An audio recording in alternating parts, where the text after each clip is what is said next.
বাংলাদেশ জাতীয়তাবাদী দলের প্রতিষ্ঠাতা চেয়ারম্যান বীর মুক্তিযোদ্ধা স্বাধীনতার ঘোষক জনাব মরহুম শহীদ প্রেসিডেন্ট জিয়াউর রহমানের অনিবার্য পুত্র আরাফাতুর রহমানের আজকের ৫৬তম জন্মবার্ষিকী উপলক্ষে আজকের এই শেরপুর উপজেলা কোকো স্মৃতি সংসদ আয়োজিত আলোচনা সভার সভাপতি উপস্থিত আছে। আজকে এই আলোচনা সভার সম্মানিত প্রধান অতিথি শেরপুরের বাংলাদেশ জাতীয়তাবাদী দলের প্রতিষ্ঠাতা লগ্ন থেকে যাদের অবদান ছিল তার মধ্যে অন্যতম শেরপুর ডিগ্রি কলেজের সাবেক ভিপি, শেরপুর জেলা বিএনপি সাবেক 5 বার নির্বাচিত সাধারণ সম্পাদক, বর্তমান সভাপতি জনাব শহীদুল ইসলাম বাবলু। আমাদের মাঝে উপস্থিত আছে শেরপুর জেলা বিএনপির সংগ্রামী সিনিয়র সহসভাপতি এবং খানপিলনের সুযোগ্য চেয়ারম্যান বন্ধুবাব পিয়ার হোসেন পিয়ার এবং সভাপতি জনাব মাহমুদ সহ সকল অঙ্গ সংগঠনের ইউনিয়নের নেতৃবৃন্দ সর্বদের সালাম, আসসালামু আলাইকুম, আদাব। বক্তা অনেক বলেছে, সময়ও নেই। তোরা কিছু কিছু বক্তা বলেছে যে ষড়যন্ত্র করে কোকোকে মারার চেষ্টা করা হচ্ছিল সেখানে। আসলে কোকোকে নয়, আমাদের জিয়া পরিবার পুরো পরিবারকেই ধ্বংস করার জন্য, হত্যা করার জন্য ষড়যন্ত্র শুরু হয়েছে এবং জিয়া রহমানকে হত্যার মধ্যে দিয়ে সেই ষড়যন্ত্র শুরু হয়েছে। সংগ্রামী বন্ধুরা, জিয়া রহমান ছিল বাংলাদেশের কিংবদন্তির একজন নায়ক। সারা পৃথিবীর মধ্যে যে রাষ্ট্রনায়ক সফলতা অর্জন করেছে এবং যার সুনাম সুখ্যাতি ছিল, যার কারণে জিয়া রহমান অল্প দিনে এত জনপ্রিয়তা, এটাকে ধ্বংস করার জন্য দেশি বিদেশি ষড়যন্ত্র করে জিয়া রহমানকে হত্যা করা হয়েছিল। এবং তারপরেও যখন বাংলাদেশ জাতীয়তাবাদী দল এবং জিয়া রহমানের দলকে কিছুতেই ক্ষান্ত করা যাচ্ছিল না, তখন আস্তে তার পরিবারকেই ধ্বংস করার চিন্তা ভাবনা করা হয়েছিল। প্রধান নায়ক ছিল হচ্ছে আমাদের মূল ষড়যন্ত্র ছিল হচ্ছে ইন্ডিয়া, আর তার মুখপাত্র ছিল হচ্ছে শেখ হাসিনা। যার কারণে কোকোকে বন্দী করা হয়েছিল, তারপরে আপনার তারেক রহমানকে বন্দী করা হয়েছিল এবং ম্যাডাম জিয়াকেও বন্দী করা হয়েছিল।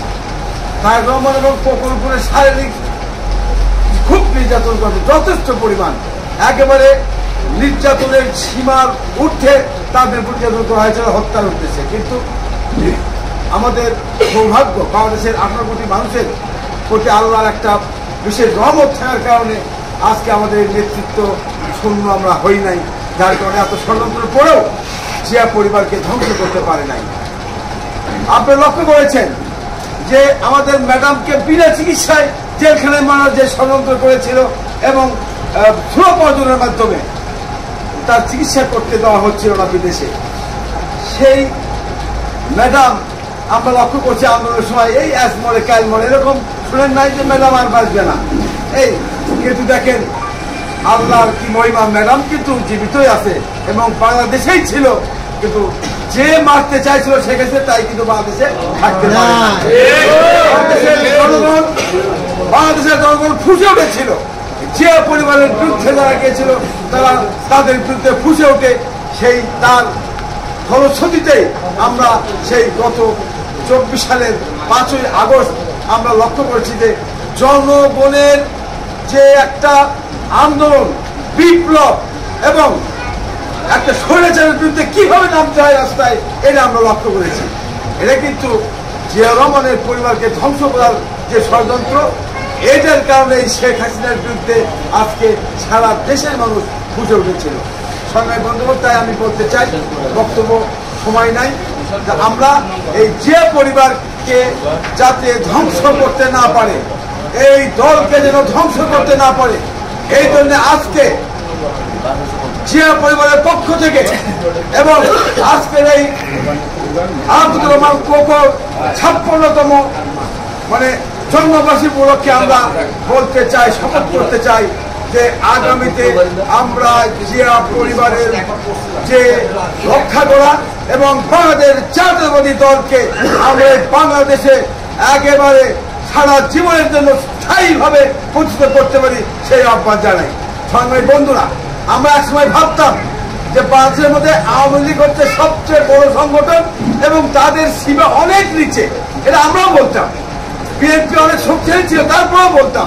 কিন্তু এখন আমার কাছে মনে হয় কি জানেন, যে আওয়ামী লীগের সীমা যতদূর ছিল, বর্তমানে বাংলাদেশের বিএনপির সীমা তার চেয়েও গভীরে চলে গেছে। এবং বিএনপি হচ্ছে একটি বড় বৃক্ষ, রাজনৈতিক বড় বৃক্ষ, যার সীমা হচ্ছে অনেক নিচে, আওয়ামী লীগকে ছেড়ে গেছে। অতএব এই ঠুনকো, জামাত, রাজাকার যারা আজকে মনে করছে ক্ষমতায় আসবে, এইটা একটা মানে বলে আশার বালি নাকি বলে আশার বালি। যে জামাত ইসলাম আজকে যারা রাজাকার, যারা বাংলাদেশকেই চায় নাই, যারা বাংলাদেশকেই স্বীকার করে না, তারা বাংলাদেশের নেতৃত্ব দিবে, তারা বাংলাদেশের রাজত্ব করবে, তারা বাংলাদেশ শাসন করবে, এটা মেনে নেওয়া যায় না। তাহলে আমাদের সেভাবে কাজ করতে হবে। যার কারণে বক্তব্য বাড়াতে চাই না। আমি আজকে সবাইকে অনুরোধ করবো যে আমরা এই দলের পক্ষে জীবন দিয়ে হলেও এই দলকে রক্ষা করব এবং আগামীতে এই দেশের সাধারণ মানুষের দায়িত্ব আমরা নিব নির্বাচনের মাধ্যমে। এই আশাবাদ ব্যক্ত করে বক্তব্য শেষ করছি। খোদা।